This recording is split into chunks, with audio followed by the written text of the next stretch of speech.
Hello, welcome back to Smart Martial Arts, the YouTube channel where we go over everything martial arts. In this video, as you can probably tell by the name, we're going to be reviewing the Nunchucks. This is part 2 of my weapon review series that I'll be doing at some point over the course of this channel. The first episode was the bow staff, and obviously we're going to be doing the Nunchucks.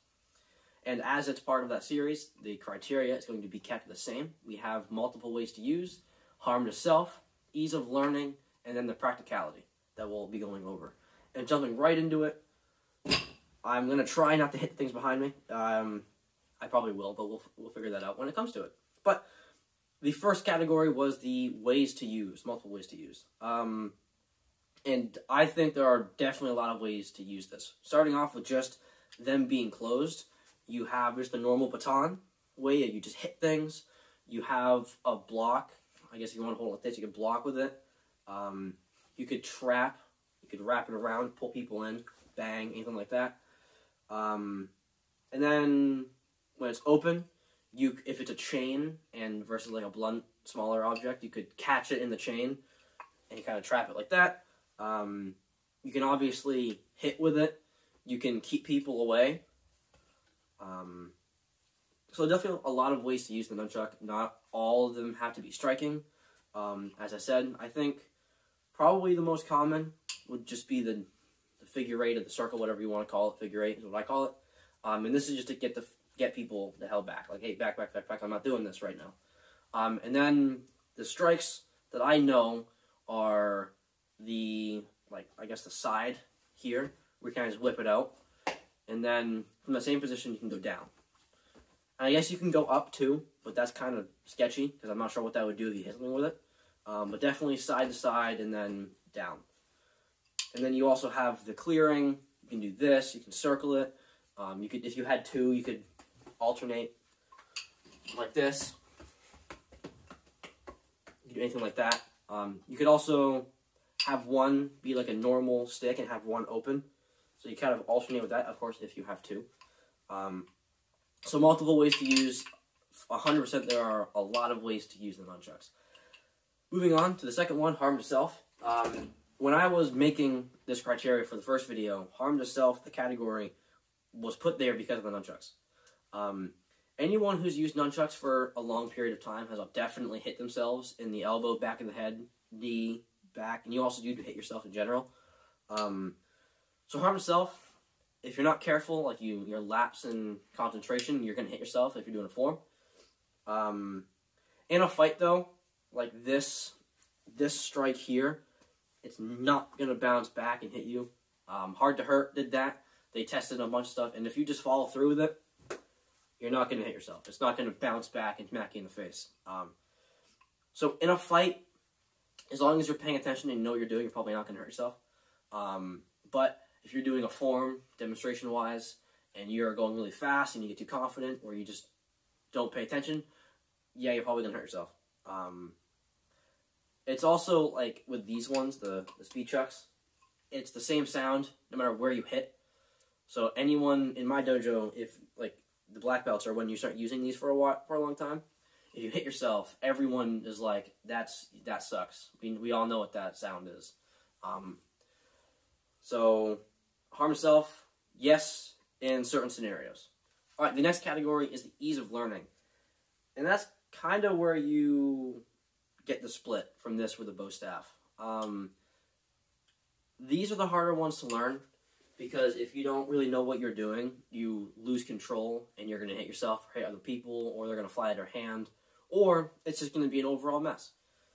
And they're also just kind of some of the tricks that you can do with them. Like, whenever I teach it to anyone, the figure eight here is always the hardest thing they have to do, and also kind of just getting the spin. Anything that has to do with a spin, a catch, a figure eight, and a catch is pretty difficult for them to learn.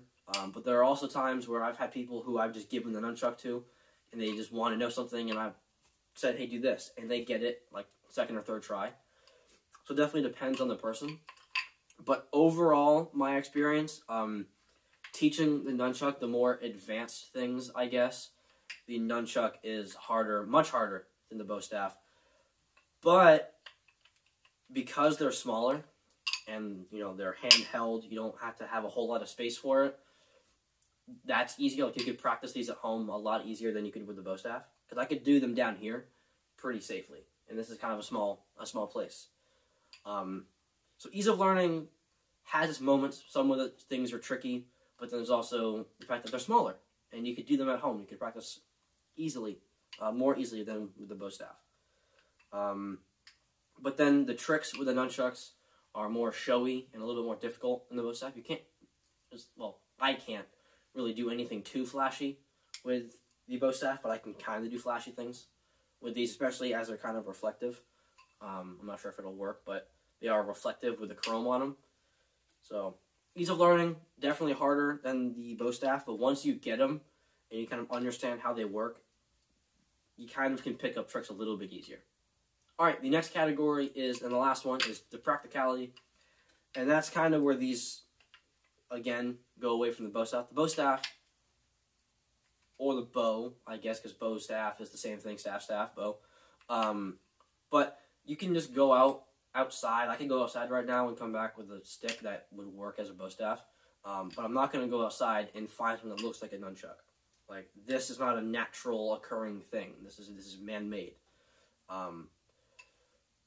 But if you can get past that, I think these are slightly better, because I would assume that they're harder to get taken away because of the connecting rope or chain is hard to maneuver. But also, you could use these in closer quarters. Like, I could use these in my house. I don't have to open them either. Like, the thing with the bow staff is that it's only really used one way. You have to hit things with it, which makes sense, same thing with this one. But I don't have to, it's not one use. I don't have to open my nunchuck. I can close it and keep it like this. So it's more practical in that way, where there's more ways to use it.